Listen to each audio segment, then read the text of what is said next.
आग के फीनिक्स की आंख से एक गर्म आंसू टपका जो सीधे जूते पर गिरा। आदमी ने जूता उठाकर देखा तो पाया कि आंसू ने तला तक जला डाला था। आदमी ने उसे दोष नहीं दिया बल्कि इस जलते हुए आंसू ने उसे हैरान कर दिया। मरणासन्न आग के फीनिक्स को देखकर आदमी का दिल पसीज गया और उसने भारी बेड़ियां एक झटके में खोल दी। लोहे की जाली हटते ही आग का फीनिक्स तुरंत गर्म होने लगा। पलों में उसका शरीर लपटों से घिर गया और उसमें जीवन लौट आया। इसके बाद आग का फीनिक्स आसमान में उड़ गया, बादलों को चीरता हुआ ऊपर चला गया। जाते समय आदमी का धन्यवाद करने के लिए उसने उसके लिए एक गर्म इंद्रधनुषी रोशनी बिखेरने वाला पंख छोड़ दिया। लेकिन उस आदमी ने राजा का आदेश मानने से इनकार किया। आग के फीनिक्स को वापस नहीं पकड़ा। लौटते ही राजा ने उसे पकड़कर फांसी पर चढ़ा दिया। राजा के आरोप सुनकर आदमी ने तुरंत सफाई दी कि उसने आग के फीनिक्स को पकड़ लिया था, लेकिन बाद में उसे छोड़ दिया। आदमी की बात खत्म होते ही दरबार में हलचल मच गई। देखकर कि कोई उस पर विश्वास नहीं कर रहा, आदमी ने जल्दी से आग के फीनिक्स की दी पंख निकाली, लेकिन अब वह पंख बेकार लोहे जैसी मुड़ी और बेरंग थी। राजा ने तुरंत आदेश दिया कि आदमी का सिर काटकर सबके सामने दिखाया जाए। उसी समय जो पंख पहले बेरंग और फीकी थी वह अचानक जल उठी। आग का फीनिक्स अचानक महल के ऊपर प्रकट हुआ। वह एक चक्कर लगाकर मीनार की चोटी पर जा बैठा और उसके शरीर से निकलती तेज रोशनी ने पूरे महल को रोशन कर दिया। आग के फीनिक्स के प्रकट होने से साबित हुआ कि आदमी ने झूठ नहीं बोला था। जश्न मना रही जनता देखकर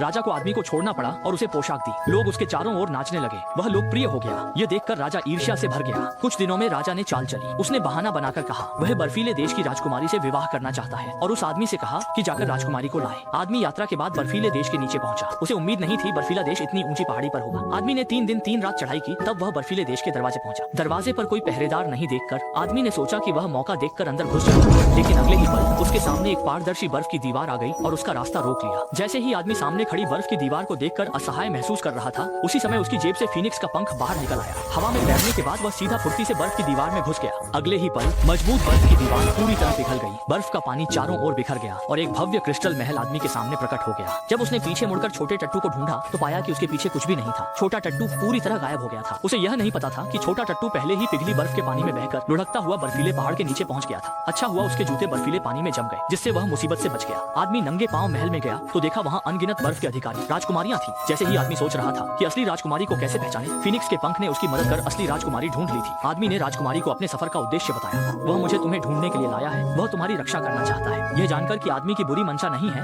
राजकुमारी ने सतर्कता छोड़ दी। फिर दोनों ने राजकुमारी के घाघरे से तेजी से नीचे उतरना शुरू किया, लेकिन आदमी का शरीर भारी था जिससे घाघरा फट गया और दोनों का संतुलन बिगड़ गया। वे तेजी से गिरने लगे। संकट में छोटे घोड़े ने समय रहते उन्हें पकड़ लिया, जिससे दोनों बच गए। जब लोगों ने देखा कि आदमी राजकुमारी को सुरक्षित महल वापस ले आया तो जनता में उसकी प्रतिष्ठा और बढ़ गई। राजा ईर्ष्या से लगभग फट पड़ा। इसी कारण उसने आदमी को एक और असंभव काम सौंपा। रहस्यमय समुद्र में जाकर अत्याचारी विशाल भेल को मारने का आदेश दिया।